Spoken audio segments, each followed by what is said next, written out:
नमस्कार दोस्तों, फिर से हाजिर हूँ एक नई कहानी को लेकर। दोस्तों, आज की जो कहानी मैं आपको सुनाने जा रहा हूँ वो घटना है राजस्थान के सीकर जिले की। सीकर के एक छोटे से गांव रांगा के ठाड़ी गांव में रहने वाली एक लड़की का नाम था नेहा बिस्सा।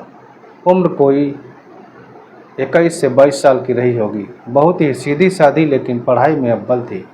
दोस्तों, सपना सिर्फ एक आईपीएस अफसर बनकर अपने गांव का नाम रोशन करना उसका ही सिद्धांत था। नेहा के पापा रमेश बिस्सा गांव के स्कूल में अध्यापक थे और मां गीता देवी घरेलू महिला थी। घर का माहौल पढ़ाई लिखाई वाला था, लेकिन आर्थिक स्थिति कुछ खास नहीं थी। इसी बीच नेहा की एक पहचान बनी सोशल मीडिया के जरिए एक लड़के से, जिसका नाम था विवेक ठाकुर। विवेक ठाकुर जयपुर में रहता था। खुद को एक बड़ा बिजनेसमैन बताता था। दिखने में स्मार्ट, बातचीत में शालीन। नेहा को भी वो भाने लगा था। धीरे धीरे दोस्तों व्हाट्सएप से वीडियो कॉल और फिर मिलने जुलने का सिलसिला शुरू हो चुका था। नेहा अपने माता पिता से छुपकर जयपुर गई हुई थी, पहली बार उससे मिलने के लिए। लेकिन दोस्तों, अब आगे क्या होगा इसे देखने से पहले आपसे गुजारिश है कि वीडियो को लाइक और चैनल को सब्सक्राइब जरूर कर लीजिए और एक प्यारा सा कमेंट जरूर करें और वीडियो में अंत तक जरूर बने रहें। दोस्तों, विवेक ने नेहा को होटल में रुकवाया, बड़ा सा कमरा लिया, महंगे गिफ्ट और फिर शराब। नेहा को पहली बार किसी ने इतना स्पेशल फील कराया था और शायद यही उसकी सबसे बड़ी गलती थी। दोस्तों, उस दिन नेहा ने जो कोल्ड ड्रिंक पी उसमें नशा मिला हुआ था और जैसे ही उसे होश आया वो पूरी तरह से निर्वस्त्र थी। एकदम कोई भी कपड़ा उसके तन पे नहीं था। विवेक कमरे में नहीं था, वो अकेली थी और कमरे के कोने में एक मोबाइल ट्राइपॉड पर कैमरा ऑन पड़ा हुआ था। नेहा बदहवास हो चुकी थी। कमरे से बाहर निकली, टैक्सी लेकर सीधा हॉस्टल पहुंची, लेकिन वहां भी चैन नहीं था। अगले दिन ही एक अनजान नंबर से उसे वीडियो भेजा गया, उसकी अश्लील वीडियो, और साथ में लिखा था, अगर किसी को बताया तो वायरल कर दूंगा। दोस्तों, नेहा रोई, चिल्लाई, खुद को कमरे में बंद कर लिया। 2 दिन तक खाना नहीं खाया, लेकिन फिर उसने हिम्मत की और अपने पिता रमेश बिस्सा को सारी बात बता दी। दोस्तों, रमेश जी के पैरों तले जमीन खिसक जाती है। गांव में इज्जतदार परिवार के लोग बेटी की ऐसी हालत देखकर, लेकिन बाप तो बाप होता है, वो बेटी को गले से लगाया और कहा, बेटा अब मुझे इंसाफ दिलाकर ही चैन मिलेगा। दोस्तों, अगले ही दिन वो सीकर पुलिस स्टेशन पहुंच जाते हैं। पूरी कंप्लेंट दर्ज करवाई। साइबर सेल हरकत में आई। विवेक ठाकुर की लोकेशन ट्रेस की गई। लेकिन कहानी दोस्तों यहीं पर ख़त्म नहीं होती। पुलिस को जांच में पता चला कि विवेक ठाकुर नाम का कोई व्यक्ति असल में कोई बिजनेसमैन था ही नहीं। वो एक गिरोह का हिस्सा था जो लड़कियों को फंसाकर उनके साथ शारीरिक संबंध बनाया करता था और फिर ब्लैकमेल कर दिया करता था। इस गैंग का सरगना था धर्मेंद्र महावर। इसने अब तक लगभग 27 लड़कियों को इसी तरह फंसा चुका था। दोस्तों, जयपुर, कोटा, जोधपुर, बीकानेर, हर जगह इस गैंग का नेटवर्क चल रहा था। विवेक बस एक चेहरा था जो धर्मेंद्र के कहने पर लड़कियों को अपने जाल में फंसाया करता था। दोस्तों, नेहा की कंप्लेंट पर कार्रवाई हुई। 1 हफ्ते में पुलिस ने विवेक को दबोच लिया। फिर उसके मोबाइल और लैपटॉप से कई और लड़कियों की अश्लील वीडियो बरामद की गई। दोस्तों, धर्मेंद्र और उसके 2 साथी अमन और राकेश को भी कुछ दिनों बाद गिरफ्तार कर लिया गया। जब कोर्ट में मामला गया तो नेहा की हिम्मत और उसके पिता की इंसाफ के लिए लड़ाई ने मिसाल कायम कर दी। सभी दोषियों को 20-20 साल की सज़ा सुना दी गई। नेहा ने इस घटना के बाद हार नहीं मानी। उसने अपनी पढ़ाई दोबारा शुरू की और 1 साल बाद राजस्थान प्रशासनिक सेवा की परीक्षा भी पास कर ली। दोस्तों, 1 साल बाद नेहा अब आईएएस अफसर बन चुकी थी। पोस्टिंग मिली थी बूंदी जिले में बतौर एसडीएम। उसका आत्मविश्वास लौट आया था। वह आवाज़ में हिम्मत और आंखों में वो पुरानी चमक लौटने लगी थी। लेकिन एक शाम जब वो दफ्तर से निकल रही थी तो उसके ड्राइवर ने उसे एक लिफाफा थमाया। लिफाफे के ऊपर लिखा हुआ था, नेहा जी आप तो अफसर बन गई हैं, लेकिन हमारी बेटियां आज भी फंस रही हैं, हमें मदद चाहिए। लिफाफा किसी रूबीना शेख नाम की लड़की की ओर से था और अंदर कुछ तस्वीरें और एक पेन ड्राइव भी थी। नेहा ने लैपटॉप में पेन ड्राइव लगाई और जो देखा तो उसके होश उड़ गए। दोस्तों, पेन ड्राइव में एक 17 वर्ष की लड़की की आपत्तिजनक वीडियो थी। एक ही पैटर्न पर बनाई गई थी जैसा कभी नेहा के साथ भी हुआ था, लेकिन वीडियो में जो चेहरा बार बार आ रहा था वो जाना पहचाना लग रहा था। नाम अतुल मिश्रा, जो कोर्ट में गवाही के दौरान कहा गया था कि वो धर्मेंद्र गैंग का टेक एक्सपर्ट था और गिरफ्तारी से पहले ही फरार हो गया था। नेहा के भीतर फिर से वही आग भड़क उठी। इस बार वो अफसर थी, अब हाथ में सिस्टम की भी ताकत थी। नेहा ने उसी रात एक सीक्रेट जांच टीम गठित की और 3 ईमानदार पुलिसकर्मी और साइबर एक्सपर्ट को साथ लिया और बिना किसी को बताए उन्होंने अतुल मिश्रा की तलाश करनी शुरू कर दी। दोस्तों, तभी एक नया चेहरा, नई पहचान। नेहा को पता चला कि अतुल ने अब अपना नाम बदलकर अयान मलिक कर लिया था।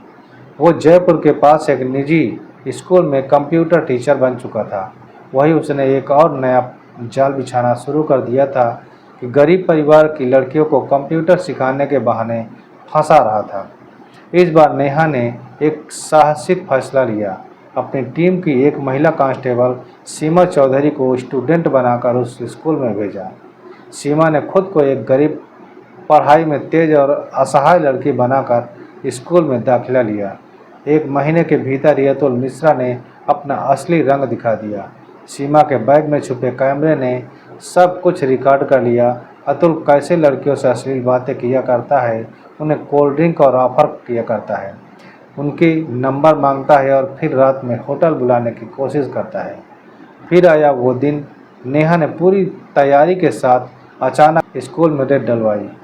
कई कंप्यूटर जब्त हुए, हाई डिस्क सीसीटीवी, डीवीआर और मोबाइल फ़ोन, और साथ ही अतुल मिश्रा और उर्फ अयान मलिक को रंगे हाथों गिरफ्तार कर लिया गया। दोस्तों, थाने में जब अतुल से पूछताछ की गई तो उसने चौंकाने वाली बात बताई। उसने कहा कि मैं अकेला नहीं हूँ, धर्मेंद्र का नेटवर्क आज भी जिंदा है और नेहा, अब तेरा नंबर फिर से आएगा। नेहा एकदम सन्न रह गई। अब ये कहानी बदल चुकी थी। ये अब किसी एक लड़की की कहानी नहीं थी, ये एक अफसर की और एक पूरे रैकेट के बीच जंग बन चुकी थी। दोस्तों, नेहा अब ठान चुकी थी कि वो इस नेटवर्क की जड़ तक जरूर जाएगी और वो चेहरा, हर वो नाम जो लड़कियों को बर्बाद कर रहे थे, अब सलाखों के पीछे जाएंगे। दोस्तों, कहानी सिर्फ नेहा बिस्सा की नहीं थी, ये हर उस लड़की की थी जो समाज के वहशी दरिंदों की शिकार बनती है और फिर चुप रह जाने को मजबूर कर दी जाती है। दोस्तों, अयान मलिक को पकड़वाया, जो धर्मेंद्र गैंग का बचा हुआ सदस्य था। अतुल की गिरफ्तारी के बाद पुलिस ने जब उसके मोबाइल और हाई ड्राइव को डिकोड किया तो उसमें 100 से ज़्यादा लड़कियों की अश्लील क्लिप्स मिली और साथ ही कुछ हाई प्रोफाइल नामों की भी लिस्ट मिली। इनमें से एक नाम देखकर नेहा एकदम सन्न रह गई। उस लिस्ट में डीएसपी बलराज सिंह चौधरी, जो खुद नेहा की ट्रेनिंग के समय मुख्य अधिकारी हुआ करता था, उसका नाम था और दूसरा नाम था विधायक जगराम सिंह राठौर का, जो अपने इलाके में महिला सुरक्षा के नाम पर भाषण में बड़ा दिखावा किया करता था। अब मामला दोस्तों सीधा सीधा गैंग से हटकर सिस्टम के भीतर बैठे भेड़ियों तक पहुंच चुका था। नेहा ने किया सिस्टम से टकराने का फैसला। नेहा जानती थी कि अब खतरा कई गुना बढ़ चुका है, लेकिन उसने सीधा राज्य महिला आयोग, एंटी करप्शन ब्यूरो और साइबर क्राइम यूनिट से संपर्क किया।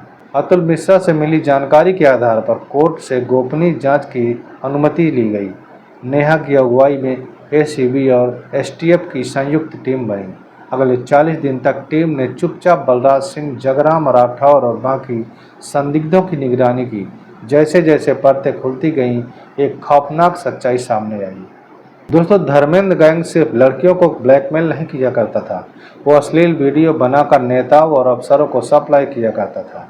बदले में उन्हें सरकारी टेंडर, सुरक्षा और संरक्षण मिलता था। अब आया सबसे बड़ा धमाका कि राजस्थान की राजधानी जयपुर में एक प्रेस कॉन्फ्रेंस बुलाई गई, जहां नेहा, एसीबी चीफ और राज्य महिला आयोग के प्रमुख ने पूरे गिरोह का पर्दाफाश किया। दोस्तों, 24 घंटे के भीतर डीएसपी बलराज सिंह सस्पेंड कर गिरफ्तार कर लिया गया।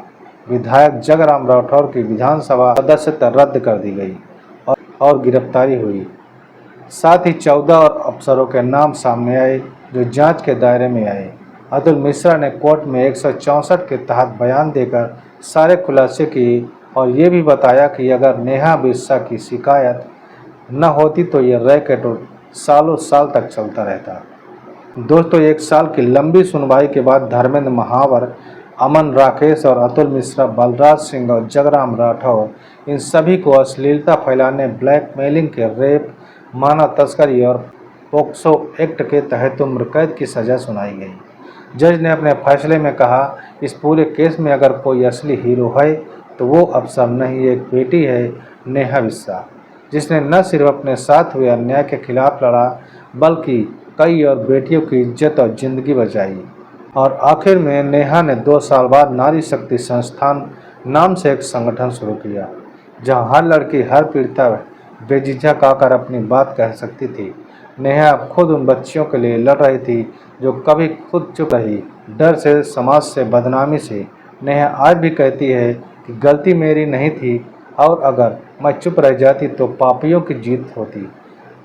अगर तुम्हारे साथ गलत हो तो बोलो, लड़ो, क्योंकि आवाज़ उठाना ही असली इंसाफ की शुरुआत होती है। दोस्तों, ये वीडियो आपको कैसी लगी कमेंट में अपनी राय हमें ज़रूर बताएं। और दोस्तों, अगर अभी तक हमारे चैनल को आप सब्सक्राइब नहीं किए हैं तो पहले वीडियो को लाइक कर दीजिए, उसके बाद चैनल को सब्सक्राइब कर लीजिए। दोस्तों, जल्द मिलते हैं एक नई वीडियो के साथ, तब तक अपना और अपनों का ख्याल रखें। वीडियो देखने के लिए बहुत बहुत धन्यवाद।